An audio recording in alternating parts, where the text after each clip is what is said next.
Assalamualaikum dan salam sejahtera. So ini adalah review filem science fiction yang bertajuk 2067. Okay, so filem ini berdasarkan pada tahun 2067, di mana semua tumbuhan telah pun pupus. Okay, jadi oksigen di bumi pada masa itu sangat rendah dan manusia pupus disebabkan kekurangan oksigen. Jadi ada satu syarikat yang menghasilkan oksigen tiruan. Nama syarikat tu Chronicorp Corporation. Tapi oksigen yang dihasilkan tu menyebabkan penyakit. Okay? Jadi manusia macam terdesak lah. Dia ada sedikit masa je untuk sort out situation ni. So dekat sini ada dua orang warga negara Australia lah. Cerita dia nama Ethan White ni. So Ethan White ni dia kerja dekat syarikat tadi, syarikat yang buat oksigen tu.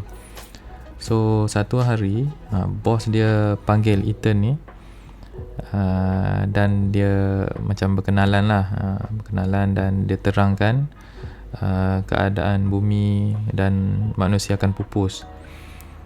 Jadi kat sini dia beritahu pada Ethan tu sebenarnya adalah penyelamat kepada masalah yang mereka hadapi ni lah. Tapi Ethan tu macam tak percayalah apa hal pula tiba-tiba dia ni kan, dia penyelamat pula. So bila dia bawa pergi dekat lab, dia jumpa dengan saintis yang buat research tu. So saintis tu explain, tapi dalam masa yang sama dia jeling pada gelang yang ada pada Ethan tu. So gelang ni macam adalah cerita selepas ni pasal gelang tu. So sebenarnya projek ni ayah Ethan yang mulakan, tapi dia dah tak ada lah, ada panjang ceritanya. Dia dah tak ada. So dia explain dan sebenarnya dia dah dapat signal daripada masa depan yang menyatakan hantar Ethan White. So dia suruh hantar Ethan White, hantar dia lah. So sebab itulah dia orang kata yang Ethan ni adalah penyelamat pada masalah tadi. Tapi lagi sekali Ethan ni tak percaya.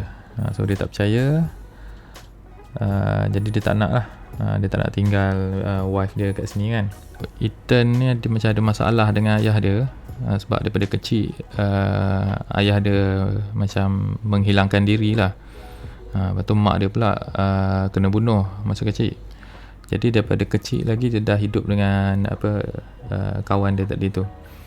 Ni Jude, kawan dia yang dia hidup daripada kecil tu lah. Okay, dalam masa scene ni dia teringat yang ayah dia ada bagi hadiah hari jadi. Hadiah tu adalah gelang yang saintis tadi tengok. So gelang ni adalah gelang permanen, tak boleh buka pun. Daripada kecil sampai sekarang dia tak boleh buka gelang tu. So selepas fikir, Ethan pun setuju untuk tolong syarikat ni lah. Jadi dia orang bersedia lah dengan suit-suit macam angkasawan ni. Ni dia dah nak pergi, konon-kononnya macam travel lah. Yang tadi tu alat AI. So dia dah sampai pada masa depan lah ni. So lepas sampai dia tengok keadaan bumi lain sangat. Dia dah ada pokok berbeza dengan tahun yang dia hidup. So selepas pada tu dia gerak ikut arahan GPS. Arahan GPS dia punya AI yang dia bawa tadi tu. Sampailah dekat satu pintu. So dekat pintu ni, apa yang menarik perhatian dia adalah tengkorak. Ada tengkorak kat situ yang macam kena bunuh lah. Ada lubang dekat tengkorak kepala tu. Dan dia tengok itu nama dia sebenarnya. Kat situ ada alat alat AI tadi, dan dia dengar lah. Dia dengar pada alat AI, dan ada juga gelang yang sama macam dia. Cuma bezanya gelang tu warna hijau, yang dia punya warna merah. So ini Jude dah datang dekat masa depan juga, sebabkan si Ethan ni dia keracunan makanan. So dekat depan pintu tu ada satu macam sistem lah, dia boleh scan si Ethan ni. Dia scan Ethan ni, so pintu tu buka.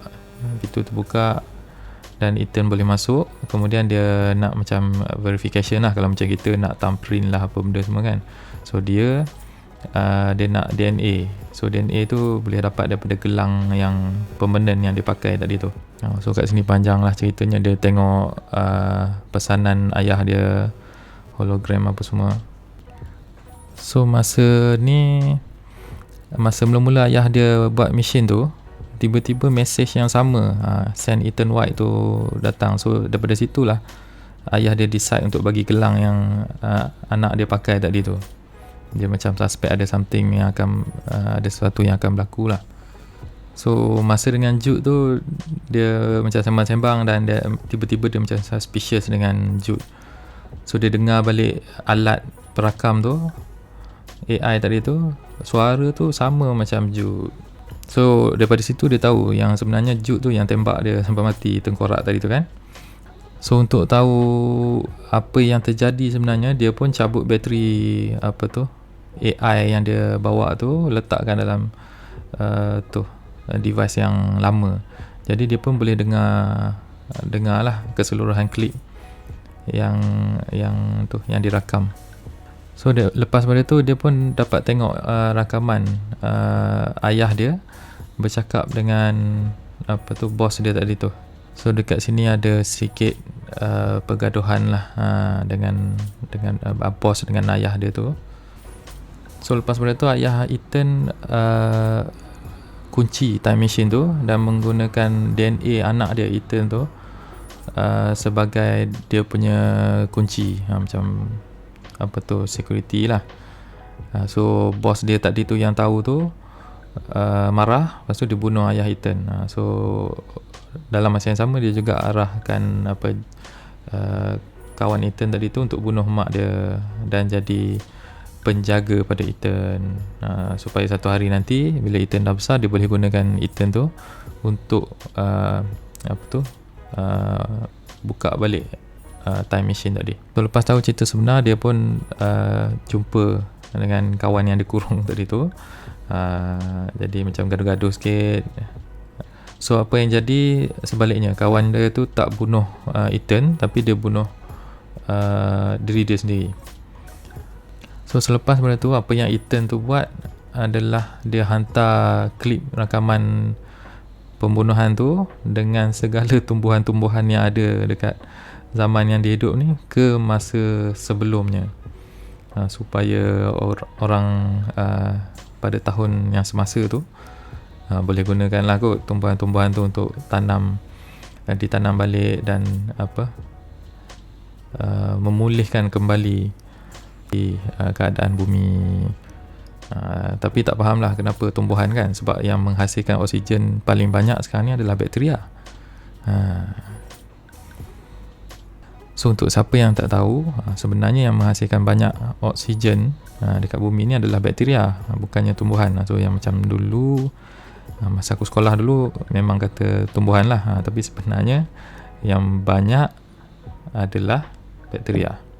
So cerita ni masih pakai tumbuhan, mungkin untuk kegunaan lain jugalah. So cerita tu habis dekat situ je tadi.